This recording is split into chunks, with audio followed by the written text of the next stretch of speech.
Anás y Caifás, preguntas y respuestas extendidas. Orígenes y contexto. ¿Quién fue Anás? Anás fue un sumo sacerdote judío de gran influencia en el siglo I después de Cristo. Nació alrededor del año 23 a.C. y fue nombrado sumo sacerdote por el legado romano Quirino en el año 6 después de Cristo. Aunque solo ocupó el cargo oficialmente durante una década, hasta el año 15 después de Cristo, mantuvo una influencia considerable detrás de escena durante mucho tiempo después. A través de sus 5 hijos y su yerno Caifás, quienes también sirvieron como sumos sacerdotes. Su poder se basaba en conexiones políticas con Roma y en su riqueza, acumulada a través de actividades comerciales, incluyendo el monopolio de la venta de animales para sacrificios en el Templo de Jerusalén. ¿Quién fue Caifás? Caifás fue el yerno de Anás y también sirvió como sumo sacerdote judío. Fue nombrado por el procurador romano Valerio Grato alrededor del año 18 después de Cristo y se mantuvo en el cargo hasta aproximadamente el año 36 después de Cristo. Un periodo inusualmente largo para la época.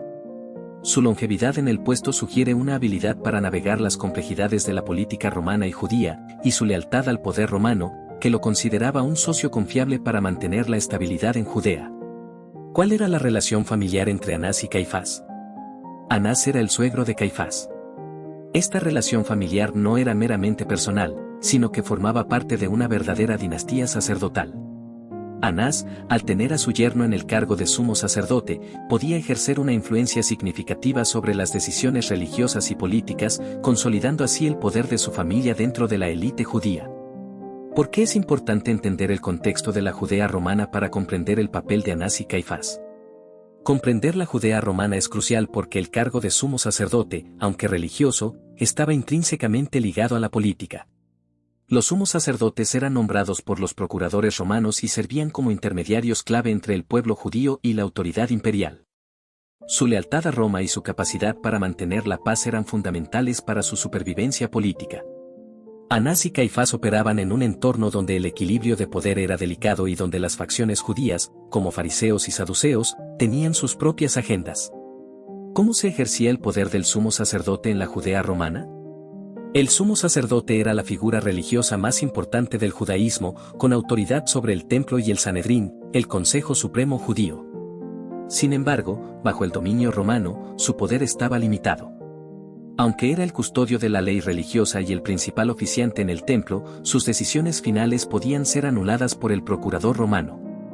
El sumo sacerdote también era responsable de la recolección de impuestos religiosos y de mantener el orden público, funciones que lo ponían en una posición de considerable influencia y, a menudo, en conflicto con la población. Su rol en el juicio de Jesús. ¿Por qué Jesús fue llevado primero ante Anás y no directamente ante Caifás, después de su arresto? Aunque Caifás era el sumo sacerdote en ejercicio, Anás seguía siendo una figura de inmensa autoridad y poder detrás del trono.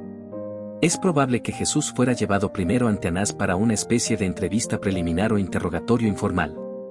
Esto pudo haber servido para que Anás evaluara la amenaza que Jesús representaba y para que decidiera la estrategia a seguir antes de presentarlo ante el Sanedrín, presidido por Caifás, para un juicio más formal. También pudo ser una muestra de respeto por la autoridad y experiencia de Anás dentro de la jerarquía sacerdotal. ¿Qué tipo de preguntas le hizo Anás a Jesús según los evangelios? Según Juan 18, Anás interrogó a Jesús sobre sus discípulos y su enseñanza. Su objetivo era obtener información que pudiera incriminar a Jesús o que le diera una mejor comprensión de la naturaleza de su movimiento.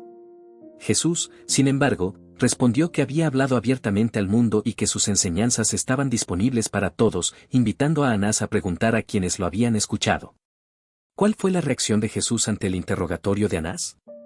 Jesús respondió con dignidad y desafió la autoridad de Anás para interrogarlo en secreto.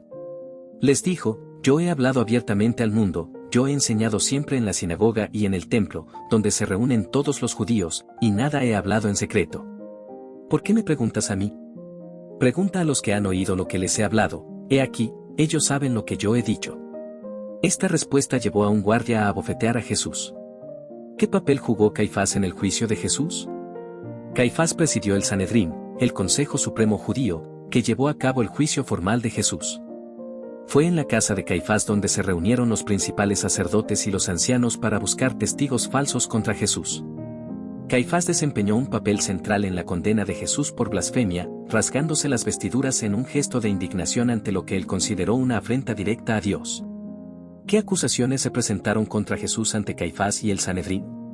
Las acusaciones contra Jesús fueron principalmente religiosas y políticas.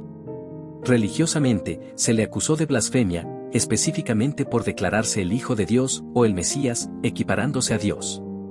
Políticamente, se le acusó de sedición, de incitar a la gente a no pagar impuestos al César y de declararse rey de los judíos, lo que sería una amenaza al dominio romano. ¿Qué significado tuvo que Caifás se rasgara las vestiduras durante el juicio de Jesús? Rasgarse las vestiduras era un gesto tradicional judío de profundo luto, indignación o horror ante una blasfemia grave. Al rasgarse las vestiduras, Caifás públicamente condenaba a Jesús por blasfemia, considerándolo culpable de un crimen que, según la ley judía, era digno de muerte. Este acto buscaba influir en el resto del Sanedrín y validar la condena. ¿Por qué el Sanedrín no pudo ejecutar a Jesús por sí mismo después de condenarlo? Bajo el dominio romano, el Sanedrín había perdido la autoridad para ejecutar la pena capital.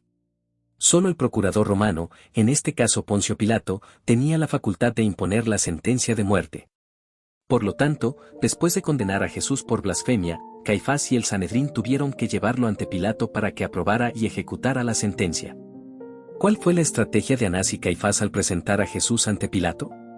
La estrategia de Anás y Caifás fue cambiar las acusaciones religiosas, blasfemia, por acusaciones políticas que fueran relevantes para Roma. Sabían que Pilato no se preocuparía por una cuestión de blasfemia judía, pero sí por un cargo de sedición o de declararse rey. Por lo tanto, presentaron a Jesús como un agitador político que se oponía al César, esperando que Pilato lo ejecutara por traición. ¿Cuál fue la famosa frase de Caifás sobre la muerte de Jesús en Juan 11? En Juan 11 Caifás profetiza sin saberlo la muerte expiatoria de Jesús. Dice: «Vosotros no sabéis nada, ni consideráis que nos conviene que un hombre muera por el pueblo, y no que toda la nación perezca». El evangelista Juan interpreta estas palabras como una profecía de que Jesús moriría no solo por la nación judía, sino también para congregar en uno a los hijos de Dios que estaban dispersos. Esto revela la visión pragmática de Caifás: sacrificar a Jesús para evitar una intervención romana que pudiera destruir a la nación. ¿Qué evidencia histórica fuera de la Biblia corrobora la existencia y el papel de Anás y Caifás? El historiador judío Flavio Josefo menciona a Anás como un sumo sacerdote que fue depuesto, y a Caifás como su yerno y sucesor. Josefo registra sus tenencias y su papel en la vida política de Judea. Además, en 1990, se descubrió un osario, urna de huesos, que contenía los restos de un hombre llamado José, hijo de Caifás. Lo que muchos arqueólogos creen que es una confirmación física de la existencia del sumo sacerdote Caifás. Motivaciones y perfil. ¿Cuáles pudieron ser las motivaciones políticas de Anás y Caifás para querer la muerte de Jesús? Sus motivaciones eran principalmente el mantenimiento del statu quo y la preservación de su propio poder y el de la jerarquía sacerdotal. Temían que el movimiento de Jesús, con su creciente popularidad y sus enseñanzas desafiantes, pudiera provocar un levantamiento popular y una intervención romana que resultaría en la destrucción del templo y la pérdida de la autonomía judía, aunque limitada. Consideraban a Jesús una amenaza a la estabilidad política y religiosa, y por ende, a su propia posición. ¿Cuáles pudieron ser las motivaciones religiosas de Anás y Caifás? Desde su perspectiva, Jesús era un blasfemo que se autoproclamaba Mesías e Hijo de Dios, desafiando directamente la autoridad religiosa y la interpretación tradicional de la ley judía. Sus milagros y enseñanzas perturbaban el orden establecido y atraían a grandes multitudes, lo que Anás y Caifás veían como una amenaza a la ortodoxia religiosa y a su liderazgo espiritual. Creían que al eliminar a Jesús, estaban actuando en defensa de la fe y el templo. ¿Eran Anás y Caifás parte de la facción de los saduceos? Sí, tanto Anás como Caifás eran miembros prominentes de la secta de los saduceos. Los saduceos eran la aristocracia sacerdotal, conservadores desde el punto de vista religioso, solo aceptaban la Torá como inspirada y no creían en la resurrección de los muertos ni en los ángeles. Y políticamente pragmáticos, colaborando con los romanos para mantener su influencia y el orden. ¿Qué diferencias existían entre los saduceos, Anás y Caifás, y los fariseos en su visión de la ley y la política? Los saduceos, como Anás y Caifás, se centraban en el templo y en la ley escrita, Torá, eran la élite sacerdotal y aristocrática, y colaboraban con los romanos para mantener su poder y los rituales del templo. Los fariseos, por otro lado, eran más populares entre la gente común, valoraban la ley oral, tradiciones de los ancianos, además de la Torá, creían en la resurrección y los ángeles, y tendían a ser más nacionalistas y menos dispuestos a ceder ante Roma, aunque también buscaban la paz. ¿Cómo se compara la longevidad de Caifás en el cargo de sumo sacerdote con la de otros en su época? La tenencia de Caifás, aproximadamente 18 años, del 18 al 36 DC, fue excepcionalmente larga para el periodo. Los procuradores romanos solían reemplazar a los sumos sacerdotes con bastante frecuencia para evitar que acumularan demasiado poder o se volvieran demasiado influyentes. La larga permanencia de Caifás en el cargo sugiere que era un colaborador confiable y efectivo para las autoridades romanas, capaz de mantener la estabilidad en Judea. ¿Qué nos dice el Nuevo Testamento sobre el carácter de Anás y Caifás? El Nuevo Testamento los presenta como figuras autoritarias, calculadoras y con una fuerte motivación para proteger el poder establecido. Anás es visto como un manipulador detrás de escena y Caifás como el ejecutor de la voluntad de la jerarquía. Su juicio a Jesús los muestra como preocupados por las implicaciones políticas de su ministerio y dispuestos a sacrificar a un inocente para mantener la paz y su propia influencia. ¿Es correcto decir que Anás y Caifás eran corruptos? ¿Hay base bíblica o histórica para esta afirmación? Hay bases para argumentar la corrupción. Históricamente, se sabe que las familias sumos sacerdotales, incluyendo la de Anás, se enriquecieron significativamente a través del control del templo, como el monopolio de los cambistas y la venta de animales para sacrificios. Jesús mismo expulsó a los mercaderes del templo, acusándolos de convertir la casa de oración en una cueva de ladrones, lo que implícitamente apunta a la corrupción de quienes controlaban esas actividades, incluyendo a los sumos sacerdotes. Bíblicamente, su deseo de eliminar a Jesús por motivos políticos y económicos, más que por una búsqueda genuina de la verdad, sugiere una inclinación hacia intereses personales sobre la justicia. ¿Cuál fue el destino final de Anás y Caifás según la historia? Según Josefo, Anás fue depuesto de su cargo por el procurador romano Valerio Grato alrededor del año 15 después de Cristo. Caifás, su yerno, fue depuesto por Vitelio, el legado romano de Siria, alrededor del año 36 después de Cristo, después de la remoción de Poncio Pilato. Sus familias continuaron teniendo influencia, pero sus propios mandatos como sumos sacerdotes llegaron a su fin. ¿Se menciona a Anás o Caifás en otros libros bíblicos además de los Evangelios? Sí, ambos son mencionados en el libro de los Hechos de los Apóstoles. En Hechos 4, Anás, Caifás, Juan y Alejandro son parte del consejo judío que interroga a Pedro y Juan después de la curación del cojo en la puerta del templo. Esto demuestra que continuaron ejerciendo autoridad y oposición a los primeros seguidores de Jesús. ¿Qué implicaciones teológicas tiene la figura de Anás y Caifás en el Nuevo Testamento? Teológicamente, Anás y Caifás representan la resistencia de la antigua alianza y de la jerarquía religiosa a la nueva revelación de Dios en Jesús. Su ceguera espiritual y su priorización del poder terrenal sobre la verdad divina los llevan a condenar al Mesías. Su papel en la crucifixión de Jesús se convierte en un cumplimiento de las Escrituras y en una demostración de la profunda pecaminosidad de la humanidad que llevó a la muerte del Hijo de Dios. Detalles bíblicos adicionales.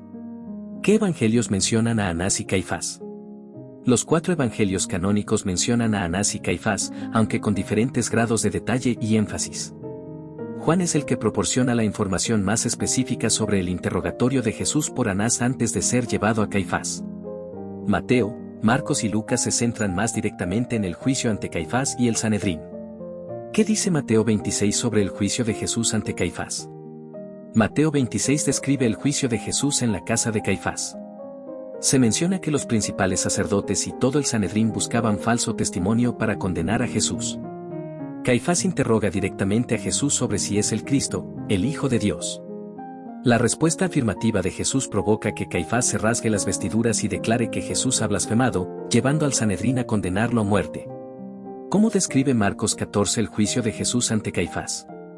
Marcos 14 es similar a Mateo, enfatizando el hecho de que muchos daban falso testimonio contra Jesús, pero sus testimonios no concordaban. Caifás pregunta a Jesús si es el Cristo, el Hijo del Bendito, y la respuesta afirmativa de Jesús lleva a la condena por blasfemia y los abusos físicos de los presentes. ¿Qué información adicional proporciona Lucas 22 sobre Anás y Caifás en el contexto del juicio de Jesús? Lucas 22 menciona que Jesús fue llevado a la casa del sumo sacerdote, sin especificar si fue Anás o Caifás al principio, aunque luego se aclara que fue ante el Sanedrín. Se centra más en la negación de Pedro y en el interrogatorio de Jesús por el Consejo de Ancianos, que lo llevan ante el Sanedrín. Aunque no nombra explícitamente a Caifás presidiendo, se entiende que es el sumo sacerdote en funciones quien dirige el proceso. ¿Cuál es la importancia de Juan 18 en la narrativa del juicio de Jesús, con respecto a Anás y Caifás? Juan 18 es crucial porque es el único evangelio que detalla que Jesús fue llevado primero ante Anás. Explica la relación entre Anás y Caifás y describe el interrogatorio inicial de Anás. También relata la negación de Pedro mientras Jesús está siendo juzgado, vinculando íntimamente los eventos en la casa de Anás y luego en la de Caifás. ¿Qué papel jugaron los principales sacerdotes en la condena de Jesús, y cómo se relaciona esto con Anás y Caifás? Los principales sacerdotes eran la élite sacerdotal, de la cual Anás y Caifás eran las figuras más prominentes e influyentes. Ellos eran los líderes del Sanedrín y los que impulsaron la agenda para condenar y ejecutar a Jesús. Anás y Caifás eran los orquestadores principales de este grupo, utilizando su autoridad y conexiones para lograr su objetivo. ¿Se menciona a otros miembros de la familia de Anás como sumos sacerdotes? Sí, la familia de Anás fue una verdadera dinastía sacerdotal. Además de Caifás, su yerno, 5 de sus hijos también sirvieron como sumos sacerdotes: Eleazar ben Anás, Jonatán ben Anás, Teófilo ben Anás, Matías ben Anás y Anás ben Anás, Ananías.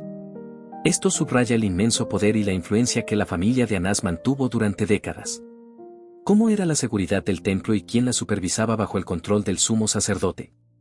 El templo de Jerusalén tenía su propia guardia, supervisada por el capitán de la guardia del templo, una figura designada por el sumo sacerdote. Esta guardia era responsable de mantener el orden dentro del templo y en sus alrededores, y de proteger los tesoros del templo. Cuando Jesús fue arrestado, fue la guardia del templo, junto con los sirvientes de los sumos sacerdotes y algunos soldados romanos, quienes lo llevaron. ¿Cómo se financiaba el templo y quién administraba esos fondos, lo que podría haber contribuido a la riqueza de Anás y Caifás? El templo se financiaba a través de impuestos religiosos anuales, el medio ciclo del templo, y de donaciones y ofrendas. El sumo sacerdote y la aristocracia sacerdotal eran los administradores de estos fondos. El control sobre el tesoro del templo, así como los ingresos generados por los cambistas y la venta de animales para sacrificios, que operaban bajo el auspicio del templo, representaban una fuente significativa de riqueza y poder para estas familias sacerdotales. ¿Qué implicaciones tenía para el judaísmo que los sumos sacerdotes fueran nombrados por los romanos? El nombramiento romano de los sumos sacerdotes representaba una pérdida de la autonomía religiosa judía y una fuente de resentimiento entre muchos. La legitimidad del sumo sacerdote a menudo era cuestionada, ya que no era elegido según las tradiciones sacerdotales hereditarias, sino por una autoridad extranjera. Esto también significaba que el sumo sacerdote estaba en una posición comprometida, sirviendo a dos amos, a Dios y al César, a menudo priorizando este último para mantener su posición. Reflexión y legado. ¿Cómo contrasta la autoridad religiosa de Anás y Caifás con la autoridad de Jesús? La autoridad de Anás y Caifás era institucional, basada en su posición como sumos sacerdotes y en su poder político. La autoridad de Jesús, sin embargo, era intrínseca y divina. Él enseñaba como quien tiene autoridad, y no como los escribas, y sus milagros y su capacidad para perdonar pecados demostraban su autoridad celestial, algo que Anás y Caifás no podían comprender ni aceptar. ¿Qué representa el juicio de Jesús ante Anás y Caifás en la historia de la salvación? El juicio de Jesús ante Anás y Caifás es un momento crucial en la historia de la salvación, ya que representa la confrontación entre la luz divina y la oscuridad de la autoridad humana corrompida. Es el punto donde el liderazgo religioso de Israel rechaza y condena al Mesías que esperaban, cumpliendo así las profecías y allanando el camino para la cruz y la resurrección, que son el centro del plan de salvación de Dios. ¿Cómo impacta la historia de Anás y Caifás en nuestra comprensión de la justicia y la injusticia? La historia de Anás y Caifás es un ejemplo impactante de cómo la justicia puede ser pervertida por el poder, los intereses personales y el miedo político. Muestra cómo un sistema religioso puede ser usado para condenar a un inocente bajo la apariencia de legalidad, revelando la injusticia inherente a la naturaleza humana caída y la necesidad de una justicia divina superior. ¿Qué lecciones podemos extraer de las acciones de Anás y Caifás para el liderazgo religioso hoy? Las acciones de Anás y Caifás nos recuerdan los peligros de la ambición de poder, la corrupción, la ceguera espiritual y la priorización de la institución sobre la verdad y la justicia. Para el liderazgo religioso hoy, es una advertencia contra la instrumentalización de la fe para fines políticos o personales, y un llamado a la humildad, la integridad y el servicio genuino a Dios y a la humanidad. ¿Es posible que Anás o Caifás hayan tenido alguna duda o remordimiento después de la crucifixión de Jesús? La Biblia no registra ningún remordimiento por parte de Anás o Caifás. Sus acciones posteriores en Hechos 4, donde continúan oponiéndose a los apóstoles Pedro y Juan, sugieren que se mantuvieron firmes en su convicción de que habían hecho lo correcto al eliminar a Jesús. Es probable que vieran la crucifixión como una victoria para la estabilidad religiosa y política que buscaban. ¿Es posible que Anás o Caifás hayan tenido alguna duda o remordimiento después de la crucifixión de Jesús? La Biblia no registra ningún remordimiento por parte de Anás o Caifás. Sus acciones posteriores en Hechos 4, donde continúan oponiéndose a los apóstoles Pedro y Juan, sugieren que se mantuvieron firmes en su convicción de que habían hecho lo correcto al eliminar a Jesús. Es probable que vieran la crucifixión como una victoria para la estabilidad religiosa y política que buscaban. ¿Qué nos dice el hecho de que el nombre de Anás siguiera siendo relevante incluso después de su destitución? Esto subraya su inmensa influencia y el poder de su casa o dinastía sacerdotal. Aunque ya no era el sumo sacerdote oficial, su vasta experiencia, su riqueza y sus conexiones familiares, con varios de sus hijos y su yerno Caifás ocupando el puesto, le permitían seguir siendo una fuerza dominante en los asuntos judíos. ¿Se consideraban Anás y Caifás a sí mismos como justos o como villanos? Probablemente se consideraban a sí mismos como guardianes de la ley y de la nación judía. Creían que estaban protegiendo a su pueblo de una amenaza, Jesús, que podría llevar a la aniquilación por parte de Roma. Desde su perspectiva, estaban actuando con rectitud y en defensa de su fe y de su gente, aunque sus métodos fueran moralmente cuestionables. ¿Cómo afectó la relación de Anás y Caifás con los romanos su capacidad para gobernar al pueblo judío? Su colaboración con los romanos les otorgaba poder y les permitía mantener sus posiciones.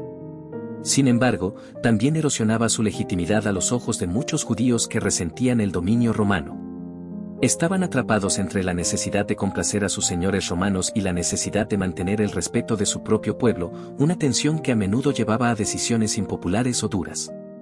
¿Cuál fue el legado histórico de Anás y Caifás más allá de la Biblia? Su legado histórico está intrínsecamente ligado a la historia de Jesús. Son recordados principalmente por su papel central en el juicio y la condena de Jesús, lo que los convierte en figuras perdurantes en la narrativa cristiana. Más allá de eso, representan un ejemplo de la aristocracia sacerdotal judía que colaboró con el poder romano y, en última instancia, fue barrida por la revuelta judía y la destrucción del templo en el año 70 después de Cristo. ¿Qué lecciones podemos aprender de la negación de Pedro en la casa de Caifás en relación con el poder y el miedo? La negación de Pedro en la casa de Caifás es un recordatorio de la fragilidad humana y cómo el miedo al poder y a las consecuencias puede llevar incluso a los discípulos más cercanos a fallar. Muestra el ambiente de intimidación y la autoridad imponente que Anás y Caifás ejercían, un ambiente que llevó a Pedro a negar a su maestro. ¿Cómo influyó la relación de Anás y Caifás en la narrativa de los evangelios sobre el arresto y juicio de Jesús? Su relación de suegro y yerno, y la transferencia de Jesús de Anás a Caifás, subraya la naturaleza conspirativa y dinástica del juicio. Muestra cómo el poder sacerdotal operaba a través de una red familiar y política, y cómo ambos hombres estaban profundamente implicados en el complot para eliminar a Jesús. ¿Qué implicaciones tiene el hecho de que Caifás profetizara sin saberlo sobre la muerte expiatoria de Jesús? Esta profecía inconsciente es un testimonio irónico de la soberanía de Dios. Incluso en medio de la maldad y el plan humano para destruir a Jesús, Dios estaba obrando para cumplir su propósito redentor. Demuestra que, aunque los hombres tienen libre albedrío, los planes de Dios prevalecen, incluso a través de las acciones de aquellos que se oponen a Él. ¿Cómo se diferenciarían las interpretaciones de Anás y Caifás entre judíos y cristianos? Para los cristianos, Anás y Caifás son figuras que representan el rechazo del Mesías, la ceguera espiritual y la perversión de la justicia. Para muchos judíos, su evaluación es más compleja. Aunque su papel en la muerte de Jesús puede ser visto negativamente por algunos, otros podrían verlos como líderes que intentaron proteger a su pueblo y la religión de una amenaza percibida en un periodo de extrema presión política. Si tuvieras que resumir el papel de Anás y Caifás en una sola frase, ¿cuál sería? Anás y Caifás fueron los sumos sacerdotes judíos que, impulsados por el miedo al poder romano y la defensa de su propia autoridad, orquestaron la condena y crucifixión de Jesús de Nazaret. ¿Hay algún pasaje en el Antiguo Testamento que prefigure el papel de sumos sacerdotes corruptos como Anás y Caifás? Aunque no hay un pasaje directo que los nombre, el Antiguo Testamento sí contiene advertencias contra sacerdotes que se desvían de la justicia y usan su posición para beneficio personal, como se ve en los profetas que denuncian la corrupción sacerdotal y la idolatría. Por ejemplo, en Malaquías 2 Dios reprende a los sacerdotes por desviarse del camino y hacer que muchos tropiecen en la ley, lo que refleja una preocupación divina por la integridad del liderazgo sacerdotal.